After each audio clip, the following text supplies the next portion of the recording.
आज की दुनिया में पैसा अक्सर प्राथमिकता है, लेकिन समय वास्तव में सबसे महत्वपूर्ण है। मनी इंपॉर्टेंट है, लेकिन समय उससे भी ज्यादा कीमती है। आप अधिक पैसा तो कमा सकते हैं, लेकिन अधिक समय नहीं कमा सकते। एक बार 1 मिनट खो गया तो वह हमेशा के लिए खो जाता है। इसे वापस पाने का कोई रास्ता नहीं है। आपके पास किसी के पास भी नहीं बचता। समय मुफ्त है, लेकिन बेहद मूल्यवान है और इसे रखा नहीं जा सकता है, लेकिन इसका उपयोग किया जा सकता है, खर्च किया जा सकता है और पुरस्कृत किया जा सकता है। लेकिन एक बार इसे खो दिया जाता है तो आप इसे वापस नहीं ला सकते। कहते हैं समय कभी नहीं रुकता और हमेशा आगे बढ़ता रहता है। यदि आपका 1 सेकंड भी समय बर्बाद होता है तो आप अधिकांश लोगों से पीछे रह जा रहे हैं, क्योंकि उस 1 सेकंड में आपको लायक से नालायक तक ले जाने के लिए कितने लोगों ने मेहनत की और इसके लिए कितने लोगों ने आपको पीछे छोड़ दिया, ये तो मुझे भी नहीं पता। और सबसे बुरी बात यह है कि शुरू से ही यह जानना कि आप अपना समय बर्बाद कर रहे हैं, और यह जानते हुए भी यदि आपके पास समय होने पर भी आप उसका दुरुपयोग करते रहेंगे तो आप कुछ नहीं कर पाएंगे। ऐसा इसलिए है क्योंकि हमें सही समझ नहीं है। जब आप समय और उसके महत्व को समझ सकेंगे और समझेंगे तो समय आपके वश में नहीं रहेगा और केवल पछतावा ही रह जाएगा। आपने कहावत सुनी होगी, अब पछताए क्या होता है जब चिड़िया चुग गई खेत। इसका मतलब यह है कि सही समय पर किया गया काम ही अच्छे परिणाम दे सकता। कभी कभी किसी को बहुत अच्छा लगता है और किसी को भयानक, लेकिन मौसम कभी खराब नहीं होता। जीवन के किसी भी अन्य काल की तरह यह काल भी एक अच्छा समय होता है। आपको यह जानना होगा कि आपको कब, क्या और कैसे काम करना है। सफल लोग वही हैं जो अपने समय का सही उपयोग करना जानते हैं। आपके जीवन में अच्छे और बुरे लोगों, सफल और बदकिस्मत लोगों के पास आपके जितना ही समय होता है। ऐसे में समय बर्बाद करने की कोशिश करना भी मूर्खता है। यदि आप समय बर्बाद करते हैं तो समय स्वयं बर्बाद हो जाता है। यह विपरीत है। यदि आप समय के महत्व को समझते हैं और उसकी सराहना करते हैं तो आप निश्चित रूप से कुछ बड़ा हासिल करेंगे। एक्चुअली हमें जो करना है ना, वो चाहे एग्जाम की तैयारी हो या फिर जॉब के लिए प्रिपरेशन करना हो, कोई भी काम हो, हम डिसाइड तो कर लेते हैं कि हमें ये करना है, लेकिन हम इसके बारे में आगे काम नहीं करते।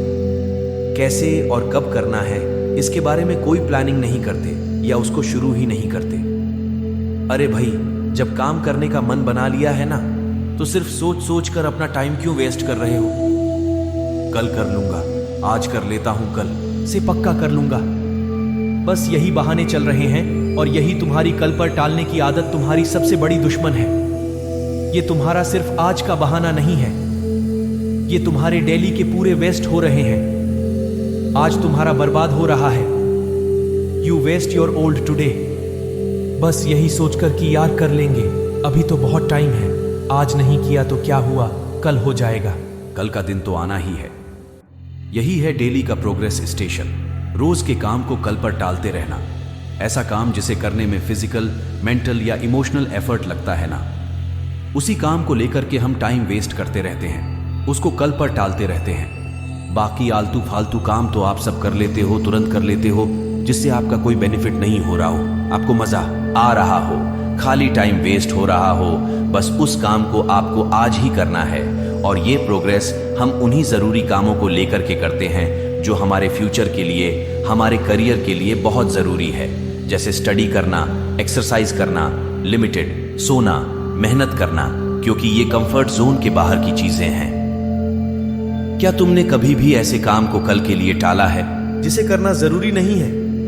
आज मूवी नहीं देखूंगा, कल देख लूंगा, तो सीधा सा जवाब। आपने ऐसा कभी नहीं किया होगा जो फालतू की चीज है ना, उनको आपने आज ही किया होगा, एक्स्ट्रा ही किया होगा। तुम्हें हमेशा ये लगता है कि यार अभी बहुत टाइम, अभी आज केवल आज ही वेस्ट हुआ है। फिर आज जैसे कंफर्ट जोन में रहने की तुम्हारी बॉडी को आदत पड़ जाती है और यही कंफर्ट जोन वाली आदत तुम्हारी लाइफ को वेस्ट कर रही है। ऐसा करते करते तुम्हें पता ही नहीं चलता कि कब तुम्हारे एग्जाम्स आ गए, कब तुम्हारे इंटरव्यू डेट नजदीक आ गई है। फिर आपको लगता है कि यार अब तो टाइम ही नहीं बचा, अब तो क्या ही कर लूंगा मैं तो। ये तो लास्ट स्टेज पर पहुंचकर आपको खास फील होता है ना कि यार इतने से टाइम में कैसे तैयारी करूंगा। तो भाई ये बहुत पहले सोचना था। किसी भी एग्जाम की, किसी भी काम की प्रिपरेशन एक दिन में नहीं होती, एक महीने में नहीं होती है। उसके लिए टाइम देना पड़ता है। जब तुम्हें कोई डेडलाइन देने वाला ना हो, तुम्हें कोई मोटिवेट करने वाला ना हो, जैसे एक छोटा स्टेप कंप्लीट करने के बाद खुद को छोटा सा रिवॉर्ड दो। इससे आपके काम में कंटिन्यूटी बनी रहेगी। आपका काम छूटेगा नहीं। आपके एफर्ट, आपकी परफॉर्मेंस और आपकी मेहनत से मिलने वाला रिजल्ट डिसाइड करता है कि आपने अपने टाइम का और अपॉर्चुनिटी का कितना सही ढंग से यूज किया है। किसी काम को शुरू करने पर ज्यादा से ज्यादा क्या होगा? आप उसमें फेल हो सकते हो, लेकिन फेल होने से ज्यादा बुरा क्या है? उस काम को शुरू ही नहीं करना। इसीलिए जो काम तुम कर सकते हो ना और करना चाहते हो, जिसे करने को लेकर कॉन्फिडेंट हो, उसे आज ही शुरू करो। उस पर प्लानिंग करो, मैपिंग करो और फिक्स करो कि हाँ, आपको ये करना ही है। क्योंकि अगर आप आज वो काम नहीं कर सकते तो आने वाले सालों में आपके पास सिर्फ और सिर्फ रिग्रेट बचेगा। काश मैं उस टाइम को वेस्ट नहीं करता और वो करता जो मेरे सपनों को पूरा करने में हेल्प करता, तो आज मैं कहीं और होता। इसीलिए रिग्रेट से बचने के लिए टाइम वेस्ट करना बंद करो और लग जाओ अपनी मेहनत में, और आज से ही शुरू करो। कबीर दास ने कहा है, काल करे सो आज, आज करे सो अब पल में प्रलय होगी। बहुरी करेगा कब, यानी जो फ्यूचर में होने वाला है उसका तुझे नहीं पता, लेकिन तेरा आज तेरे पास है। उसमें तू चाहे जो कर सकता है, अपना नाम, अपनी पहचान बना सकता है। You are pilot time, so become leader of yourself. दुनिया में क्या क्या नया हो रहा है, दुनिया किस डायरेक्शन में जा रही है, वो सीखो। फालतू का कंटेंट देखने में इधर उधर टाइम वेस्ट करने की जरूरत नहीं है। जब आपने अपना समय नियोजित कर लिया है, आपने पूरा रोड मैप बना लिया है, तो अब आपको अपने रिजल्ट को लेकर स्ट्रेस नहीं लेना आपका काम था। अपना 100% देना। अब रिजल्ट चाहे जो भी हो, आपके मन में गिल्ट और रिग्रेट नहीं रहेगा। अगर पूरे वीडियो को समराइज करके बताओ ना, तो ये 4 चीजें आपकी जिंदगी बदल सकती है। सबसे पहले आलस को छोड़ दो। दूसरा, आज से काम को टालना छोड़ दीजिए। आज वाले काम आज होने चाहिए। तीसरा, हार्ड वर्क नहीं स्मार्ट वर्क की आदत डालना पड़ेगा। और चौथा, ये कि समय को कभी बर्बाद मत करो भाई। लाख बातों की एक बात, वरना समय आपको बर्बाद करेगा और आप समझ नहीं पाओगे। अपना ख्याल रखिए और मेहनत कीजिए।